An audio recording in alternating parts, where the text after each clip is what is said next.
Hello my friends and welcome back to my channel. Today I'm going to be leading you through an extensive Gouache 101 course. So if you've never tried gouache or if you're still a beginner but you'd like to know a little bit more, this is the place to be. We are going to be talking about the properties of gouache and how they compare to watercolor and acrylic. We'll be going over some basic gouache principles and techniques here, and then together at the end of the video we'll be painting this tree study in your sketchbook, and I'm going to lead you through it step by step. Before we get started, please feel free to like this video, subscribe to the channel, and leave a comment. All of the engagement stuff is super helpful. And then if you'd like to support me as an artist, there are several links below, from my Patreon to my Etsy shop to my Amazon storefront. My book, Watercolor Wanderlust, is linked in there as well, so make sure you check out the description if you'd like to support me as an artist. I really appreciate it. And without further ado, we'll go ahead and dive into our gouache lesson for today. So the first thing you'll need to get started with gouache, as you might imagine, is the gouache paint. So I've got my collection laid out for you here. You can see I've got a mix of brands. I have these Graham brands here, and then I've got this Winsor Newton brand. Those are kind of the two that I use right now. The Graham I can get on Amazon, and then the Winsor Newton is what I get when I actually go to the art store. So it really just depends on when I'm running out of a color and whether I'm going to the art store soon or if I need it, in the time that Amazon can send it to me. I have tried other brands before, and I've got all of my gouache brand suggestions of different price points in my Amazon storefront, which is linked in the description of this video. So if you'd like to check out some other brands that I've tried out and would recommend, you can check that out. You can buy your colors in individual tubes like this, or you can buy a set. Either way is fine. If you'd like to just buy like the primary colors in white, you could probably get away with that for a while as long as you're okay with color mixing. Or if you'd like to buy a set of 12 that provides you with kind of the more common colors, you could do that too. The most important thing is that you make sure the gouache doesn't say Acryla or acrylic on it. It should just say gouache. If it says Acryla or acrylic, it means it will not be reactivated with water, kind of like acrylic paint is. And so you won't be able to do the kind of reactivating techniques that we're going to talk about today and maybe in further videos. So just double check that when you're buying gouache, but other than that, it's just kind of up to you and your price point and how many tubes you want to start with. If you're just starting with gouache and you're not sure you're going to like it, I would recommend just going with a cheap set and give it a try. And then if you're enjoying it, you can just kind of slowly upgrade and get the more expensive brands, because they will behave a little bit better for you. The next thing you'll need is something to paint on, so paper. I like to use watercolor paper for most of my gouache paintings. Gouache is a water-based paint, so the paper that you use does need to be able to absorb some water. And so watercolor paper is great. Mixed media paper is also great. That will work just fine. You can see it's a little bit thicker and it's not going to crumble if you add, a wash or two of watery paint. So I like this Strathmore Tone Tan paper. It's kind of fun to paint on tanned paper with gouache. We can talk about that maybe in another video. But whatever paper you're using, just make sure it's not like drawing paper or just really thin sketching paper. As long as it's got some weight to it, it should work fine with gouache. Last big thing you'll need is brushes. So I really like mixed media brushes for gouache. They have a little bit more stiffness to them, which helps you when you're using thick gouache paint to kind of get it on the paper. You can use watercolor brushes in a pinch if you'd like to just kind of go with what you have. If you already have watercolor brushes, they just don't work as well if you're using thicker paint. So just keep that in mind, and when you have a chance, maybe pick up a mixed media brush or two whenever you're ready. I like this Princeton Velvet Touch line. They do a good job with the kind of stiffness. It's still pretty soft, but it's stiff enough for gouache. They've got lots of different shapes. Christy Rice has a nice watercolor brush set, but it is stiffer than usual watercolor brushes, so they do work well with gouache as well. And then Etchr has a line of mixed media brushes that I've really been enjoying using too. So there's lots of different brands. Again, check out my Amazon storefront if you want some other suggestions. But as long as you've got a couple of kind of stiffer mixed media brushes, you should be good to go. And then last thing that you may or may not have around is a palette or somewhere to mix your colors. This can be a big palette like this that I've bought from Amazon. You could also just use like a paper plate or some palette paper. Wax paper will work fine in a pinch.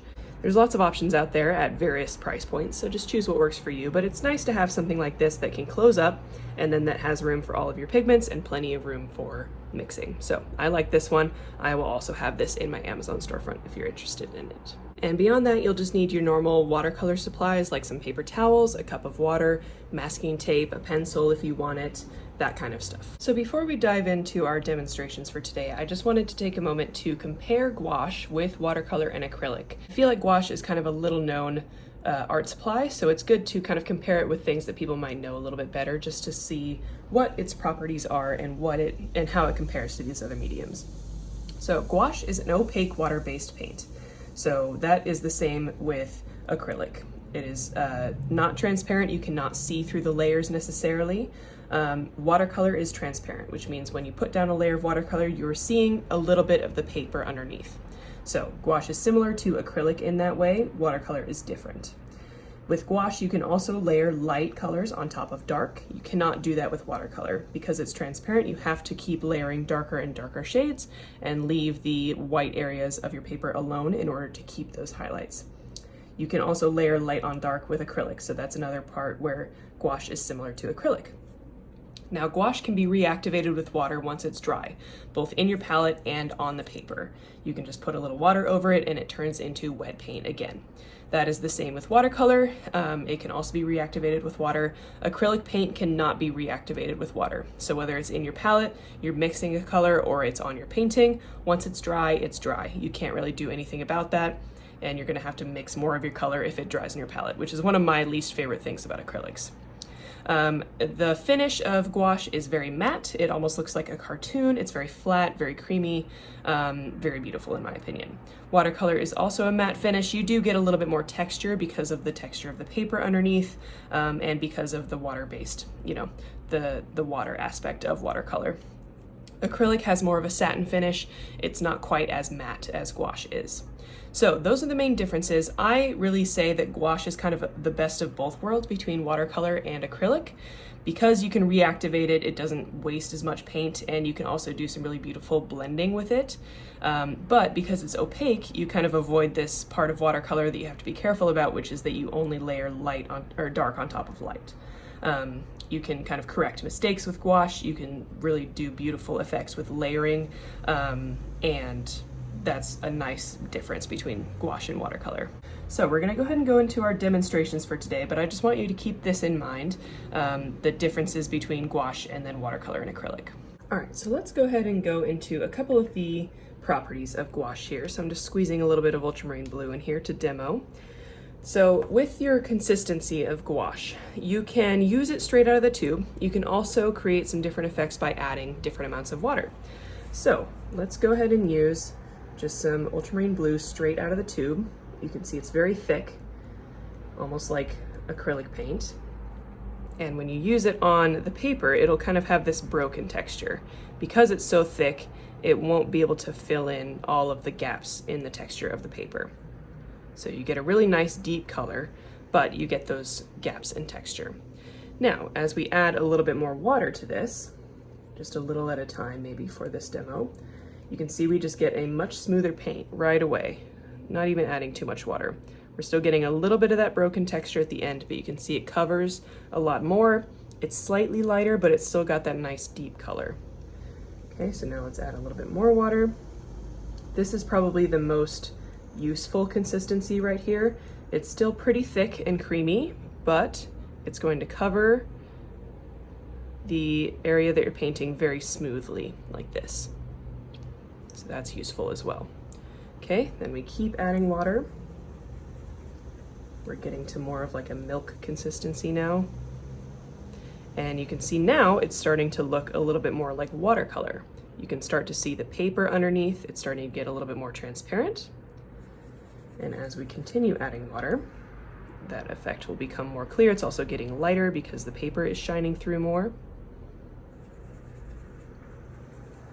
So if you wanted to, you can use gouache just like watercolor. As you water it down, it behaves almost exactly like watercolor. So you get kind of a 2-for-1 there. And it's really fun to combine watercolor techniques and then use gouache on top of it. You get kind of a mixed media look without having to actually mix your media. Okay, so now we're getting to the most water, and we're getting a very, very light wash of this blue paint. So you can see that consistency change over time. and you just keep adding water and you get more transparent layers. Now, what if we add white paint to this? So maybe we start with very, very thick paint again, but we add a little bit of white. So we start with our ultramarine blue and we just add a little bit of white to that. The white is going to lighten it up, but we still have that consistency where it breaks over the texture of the paper. And then as we start to add a little bit of water, we will get this nice creamy consistency. So those two right there are kind of the ideal, usually. And then as we add more water, we will still get a more watercolor effect, but because we've added white, we won't get quite the same transparency that we got up there. So there you can see our color swatches, and you can see how that consistency changes as we add water. So in general, when it comes to building a painting, you want your first layers to have the most water that you plan on using in that painting. And then as you layer on top of that, you add less and less water until you get to something like this. That way the layers on top don't reactivate the layers on the bottom. That reactivation with gouache is less noticeable when you have more water in the paint to begin with. And then once that dries, you can layer paint on top of it and it shouldn't reactivate the layers underneath.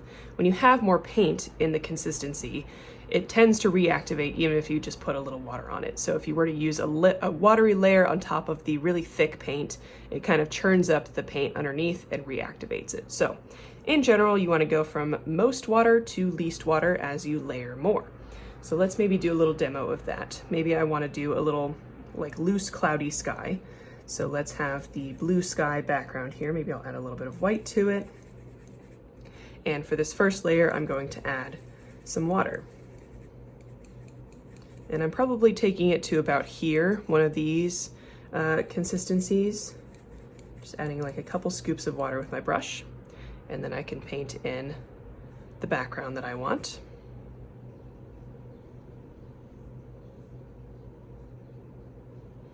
And we're just doing like a loose cloudy sky demo here. There we go. So that's my first layer. And that's the most water I'm going to use. So I'm going to let that dry all the way and then I'll do the next layers. So now maybe I want to add the shadows of the clouds. So maybe I'll mix a little bit of ultramarine blue with a little bit of burnt umber, and that should give me more of a gray color. And I'll add some white to that. Another thing to keep in mind, which we can talk about more a little bit later, is that gouache always dries just a little darker than it looks like when it's wet. And so you gotta sort of mix a slightly lighter color than you think you need in order to have it like be the actual color that you want it to be. So I've added a little less water here. You can see this consistency is a little bit thicker. And now with this color, I can add the general shape of my cloud. Again, I'm just kind of making this up as it goes along, so this may not be the most realistic cloud you've ever seen. Hope you forgive me. Some little, there we go. So now I've got like the shadow parts of my cloud here. Then I'll let that dry. Now I want a mid-tone, so I'll add some white to this gray paint here. So it's not going to be pure white. And again, I'm just adding paint. I'm not adding water anymore, so we've got an even thicker mixture here.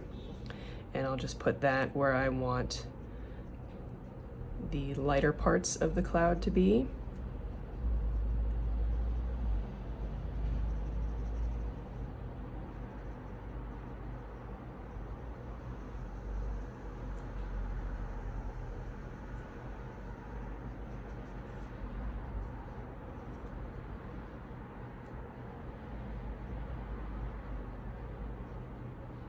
Then I can let that dry.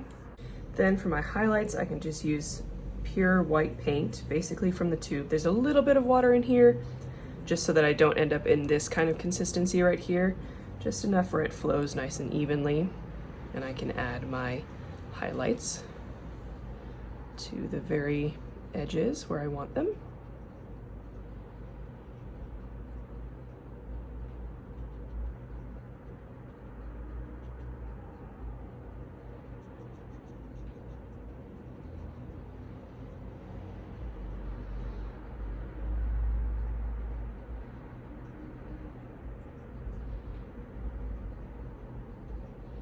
Okay, and there's my little cloud.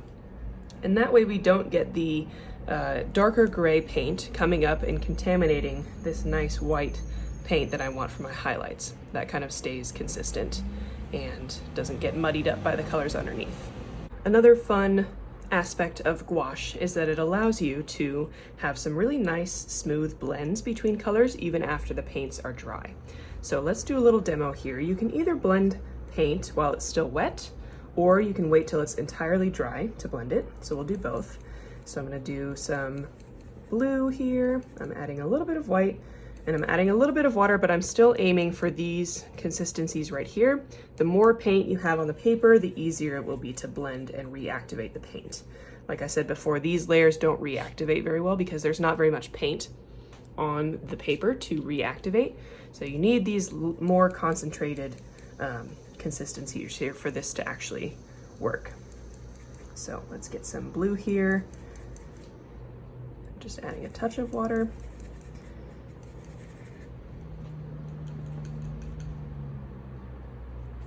And then we'll do some magenta just for a fun little color blend here.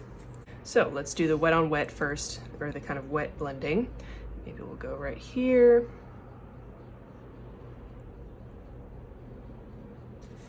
And then I'll have a stripe of blue right next to it.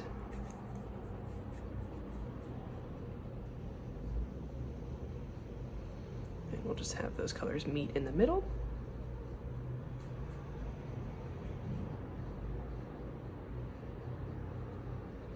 And then before it dries all the way, I'll just use a damp brush, clean damp brush, and blend back and forth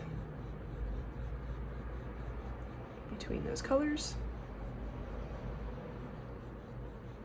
And we should get a nice smooth kind of purpley gradient there. And you can always go back in if you kind of lose one of the colors, go back in with that,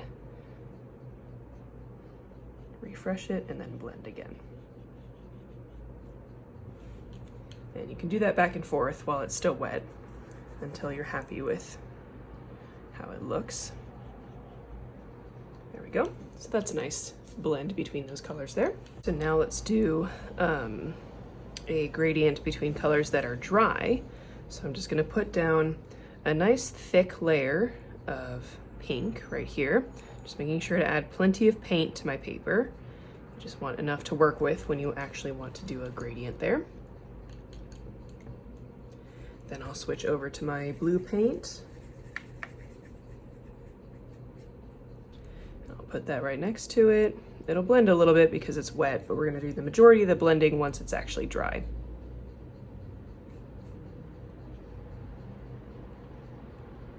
And now that it's dry, I can take a clean, damp brush and just start going over this whole thing. And you can see how that paint just reactivates as soon as the water hits it and just behaves like the regular wet paint that we were just working with. So I'll just go back and forth a couple times until I'm happy with the blend there. There we go. And now we've got a gradient. So you can do that either like we just did right here where it was still wet, or you can wait for it to dry, or even if it just dries on its own and you want to go back and blend it, you can always do that with a clean, damp brush. So the last thing I want to show you before we move on to a demo that we can paint together is how the paint will dry darker than it looks when it's in your palette or when it's wet. And I can really only show you this on video. Once it dries, it'll look the same. I've kept the same colors that I just swatched here in my palette, and now I can show you this is at least a couple shades lighter than what it looks like when it's dark. You can see that difference there. So as that dries, it should match what I had there before because it's the same color, and you can see it darkening around the edges actually as it dries. And so this is probably, I would say the trickiest part of gouache for me at least, because you have a hard time color matching because it will look like the right color when you put it down, but then it'll start to dry darker than you want it to be. So you can see there's a couple shades lighter there while it's wet. And you can see that yellow ochre one is now drying to pretty much the same shade as the first swatch. And then we've got green. There you go. You can see how much brighter that is. while it's wet. So it's just something to keep in mind as you're painting, to always add just a little bit more white than you think, or just a little bit more of the lighter color than you think. It will dry a couple shades darker.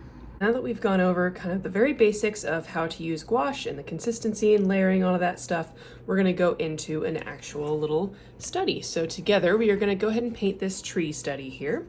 We're going to practice everything that we just learned and just put everything into practical terms. So I have included the reference photo that I used for this painting in the description of this video, so you can pull that up and you can use that along with this video to kind of help you make your painting. You will only need 5 colors plus white for this painting, so I'll just show you those to you now.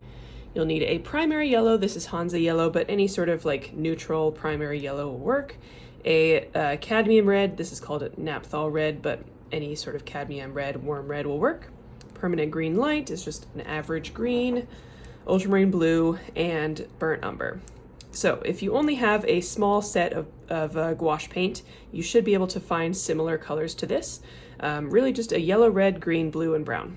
And then you'll also need white, of course. So 6 colors, 6 paints, 5 colors plus white, and that's all you need for this painting. I will also only be using 2 brushes, so I'm going to use this flat 4 and this 2 liner brush here. So a flat brush and a liner brush for details. That's all you'll need. It doesn't have to be a flat brush, it can be a round brush, whatever you want to use as like a slightly larger brush for the larger areas, and then a detail brush. So to get started on this painting, we will first need to make a pencil sketch. So what I'm going to do is very lightly just start drawing the outline of the tree here. You can see it kind of curves all the way down here to around the outside, and then I'm sketching out the general leaf shapes, like the big clumps of leaves, foliage in here, kind of goes around the crown of the tree. There's a few kind of interior ones here. Something like that, and then we can sketch out the trunk.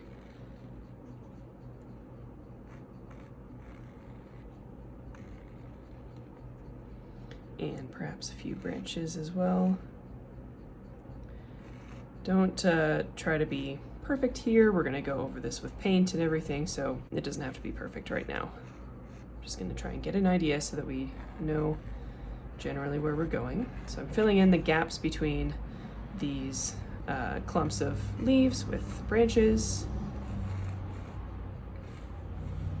Some branches kind of coming down this way. Once you have your general sketch, you can move on to your palette, and we're going to start mixing some colors. So our first 2 colors are going to be a dark brown and a dark green. And remember how I said earlier, we want our first layers to be our most watery. So what I'm going to do is grab some paint. I'm going to mix burnt umber and ultramarine blue to create a dark brown, and then I'm going to add plenty of water to this. You can see as I add more water, you can see the palette below a little bit easier. So we've got a nice watery dark brown there. Okay, and then we're going to mix up a dark green, mixing together the permanent green light, I think it was, with ultramarine blue and Van Dyke brown as well. Sorry, burnt umber, not Van Dyke brown. And when we mix all 3 of those together, we should get a nice dark green, and we're going to water that down as well. So back to our paper here, the first thing I'm going to do is use our dark brown and just fill in with a flat wash all of the branches and the trunk. And you'll notice it looks very much like watercolor paint here, just pretty thick watercolor paint. And that's good. We want those first layers to be very watery. Okay, and then I'm just going to start adding in some random branches throughout the tree. Don't overthink this too much. Try and make it random.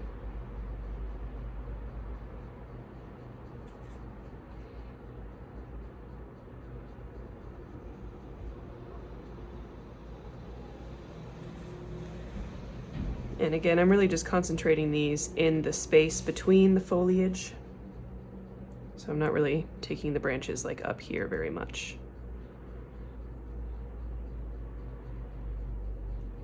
Try and get some that are thicker, thinner, lots of different angles and variation.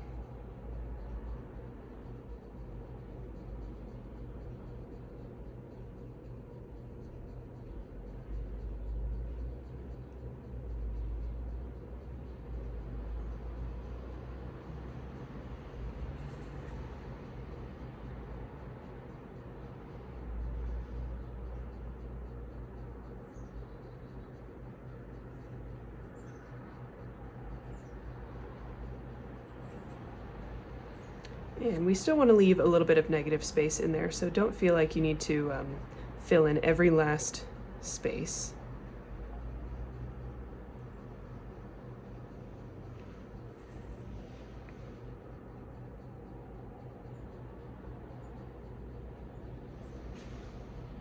Something, let's go with that. Yeah, we can always add more later. Okay, and then we're going to take the dark green. It's starting to dry, so I'm going to add a little bit of water back into it.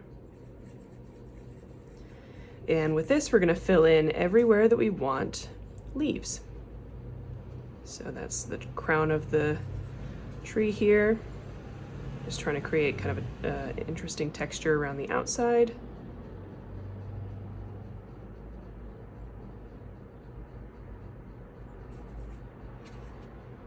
Can leave some open spaces in there every once in a while.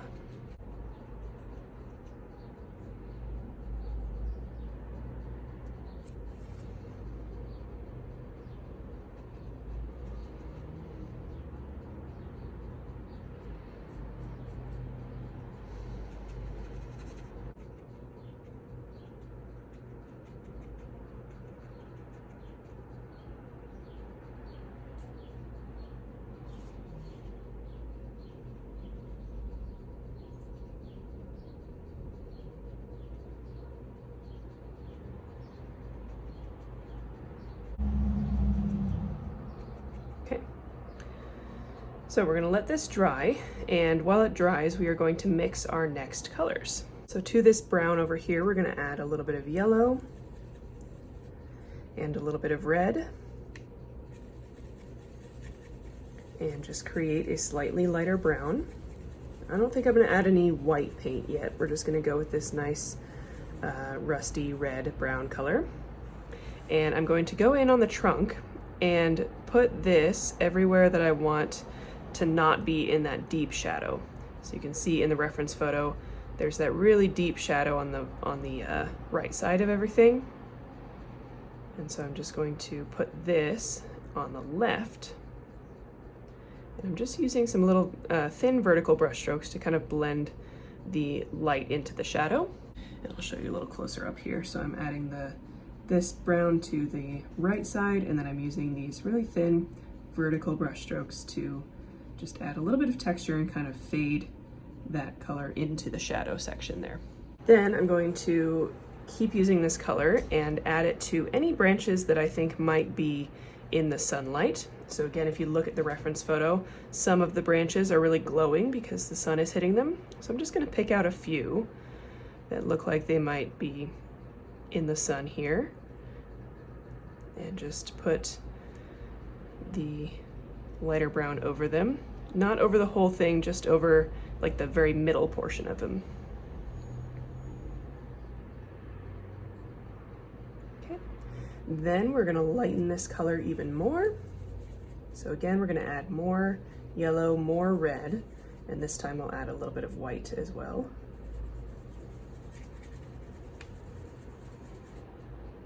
Yellow to that.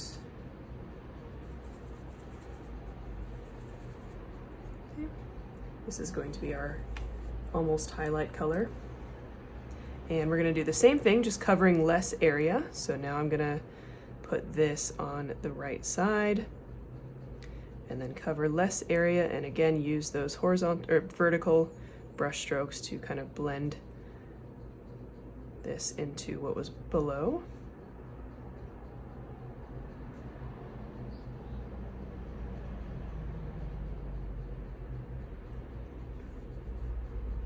Same thing up here.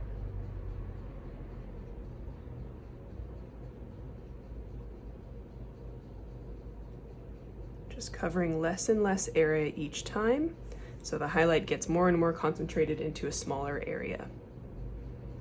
It's about to rain here. Might get a little rain sounds in the video. That would be nice.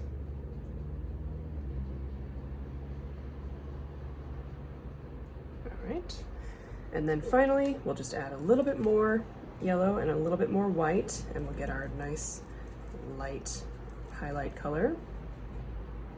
And as you can notice, we are adding less and less water as well as we go up in these light colors. So this is a very thick paint, and it's going to go over the previous layers because they were not as thick. So keep that in mind as you're mixing your paint. And then again, we can just repeat that same process, and this color should take up as little space as possible. Not as little space as possible, but just the less than the other colors. There we go. So I'm putting it there, and then we'll put it in just the very edge where we want highlighted of each of these little branches, using a very light touch with my brush.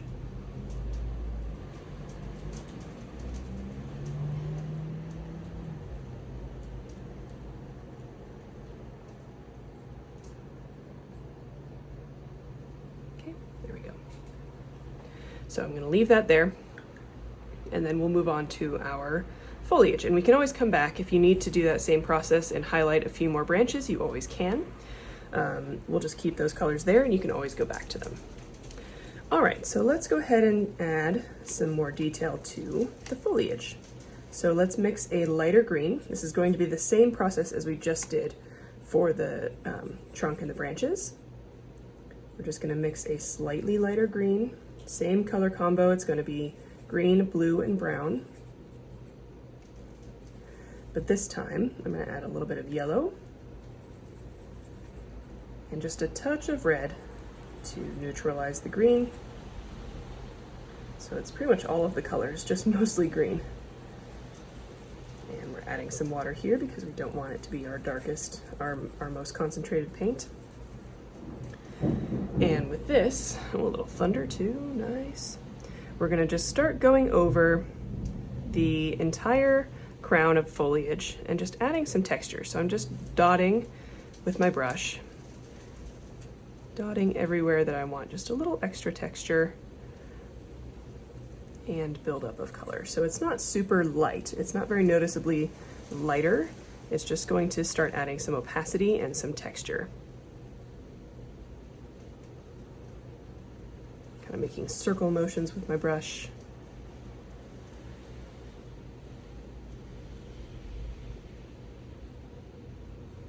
Hopefully you can see that okay. It should be pretty subtle.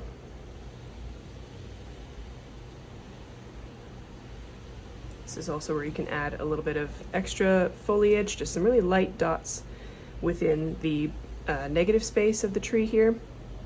You could overlap some of the branches that we just painted. Say there's a little bit of foliage kind of across the branches there. That's what you can work on right now. Thunderstorm. Quite like painting when it's raining. It's very cozy. So I've taken that color everywhere. Now it's time to lighten it even more. So again, we'll go back with the green. We'll go back with the blue. Now we'll add more yellow to lighten it,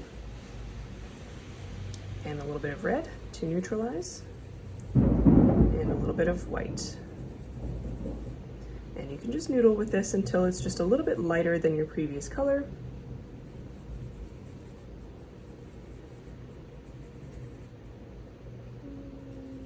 Something like that. And adding less water this time. Okay, so now it's time to start concentrating on where the highlights are. So you can notice that the light is coming from the top left, so all of the left side should be highlighted. And that's where we're gonna start putting this color. So I'm gonna concentrate this kind of around the outside edge on the left side of the tree. And you notice that there are kind of clumps, you can see them here, clumps of highlights here, here, here within the tree.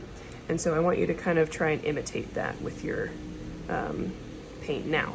So this is where all of the light is going to hit. All these different kind of layers of the tree will start to show up.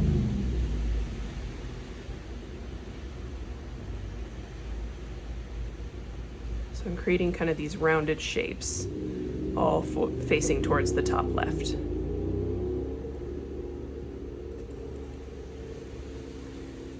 And keeping an eye on my reference photo as well, making sure I'm focusing on where that light will be hitting the tree.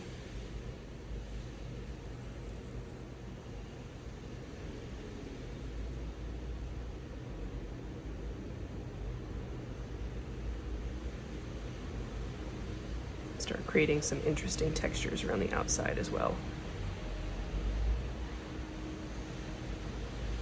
Big one.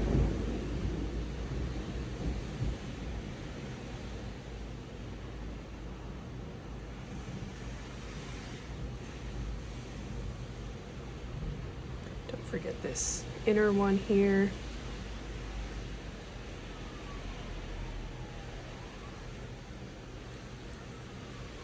And just continuing to work around the tree, and as we get to this side, we're just keeping the highlight on the top left of some imaginary kind of clumps there.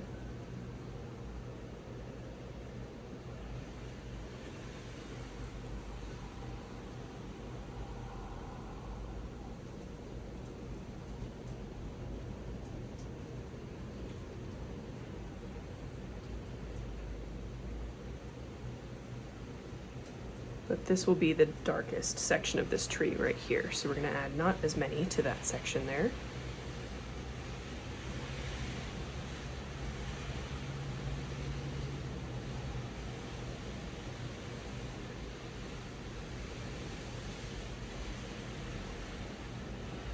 All right, so that's looking pretty good. Then we can lighten this color even more, adding more yellow, more white, just a touch more red, and even less water now. And I'm gonna switch over to my detail brush now, a little liner brush. Just zoom us in a little bit here. So we're gonna now start adding these nice green sparkling highlights, just in little dot formations around the very outside of these highlighted clumps.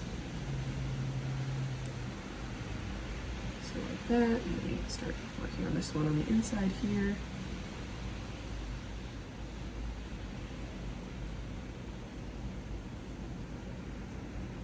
They can be dots, they can be little dashes or lines. It's always good to mix up the textures a little bit.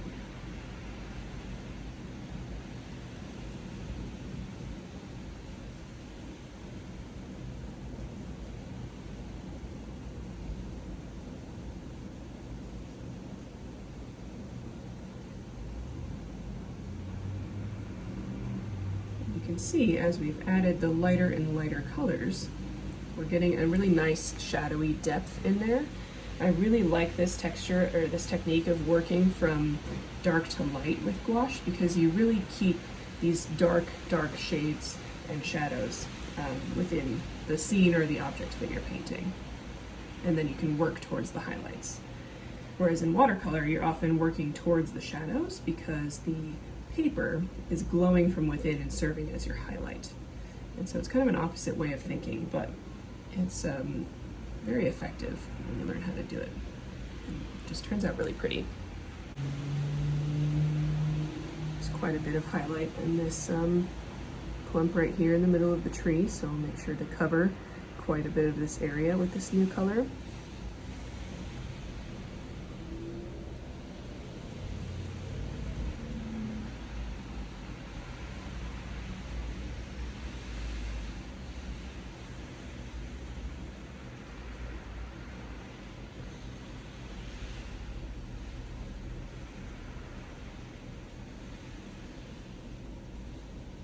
So as I'm working my way down here towards this end of the tree, I am filling in a little bit more of the area just to enhance the highlights over here.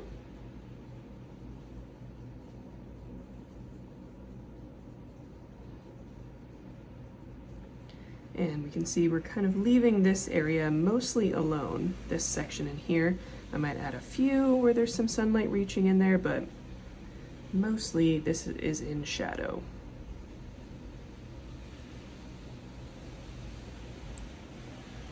Okay, and then I can go back and keep adding any more that I want here.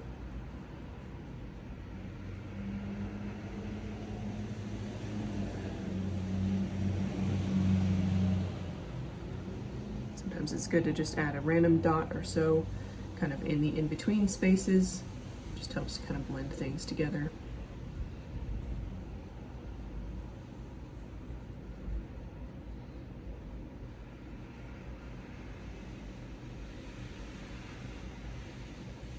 Then we can go back and create our brightest color, which is going to be a lot of yellow here and a lot of white.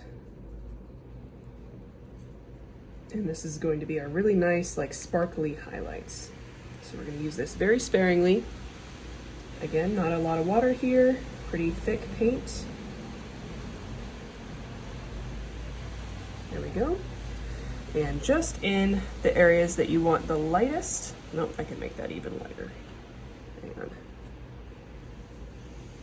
Sometimes it helps to take the color to a different section, and then you'll be able to add even more yellow and white. Since we're mixing it in the same area in the palette, sometimes the darker colors underneath don't let you get the lightest color that you want. So maybe add a little bit more yellow, more white, and then I can get an even brighter color over here.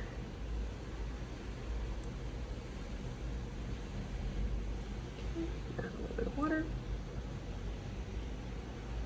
and we're good to go. Nice and bright. And again, I'm just going to add that in the places where there's the most highlighted area.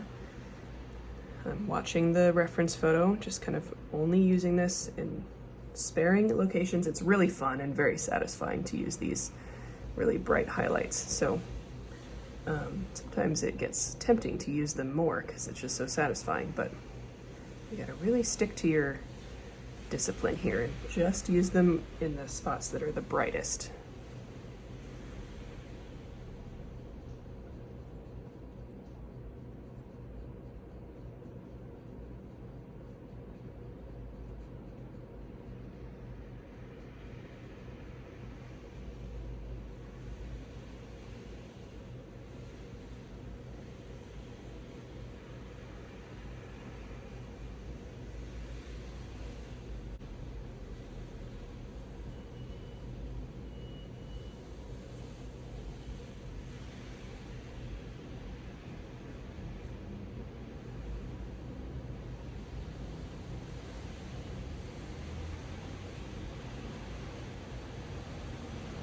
All right, I think that's looking pretty good.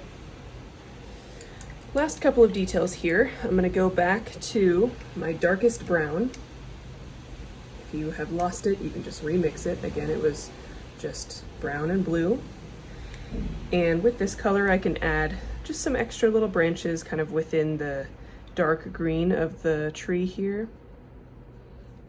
Branches that might be kind of peeking through the rest of the foliage.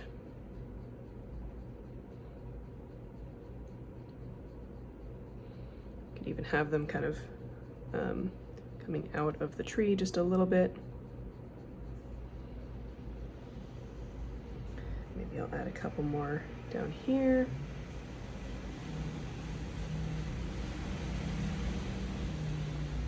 For a nice thin brush.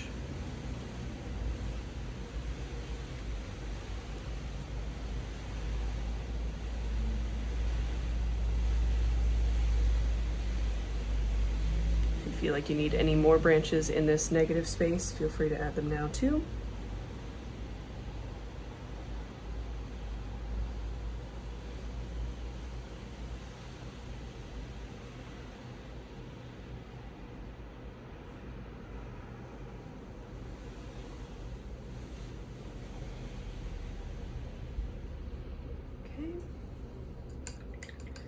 And let's see, I might go back to one of my medium greens here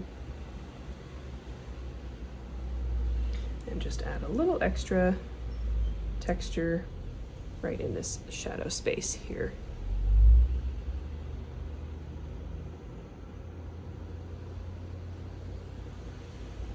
You can also create some interesting texture around the outside of the tree if you need to. These are just the finishing touches, so oftentimes this is very individual to what your painting kind of looks like now and what it needs. So don't feel like you have to do any of this, or if there's anything else that you want to do to your painting that I'm not doing, feel free to do it.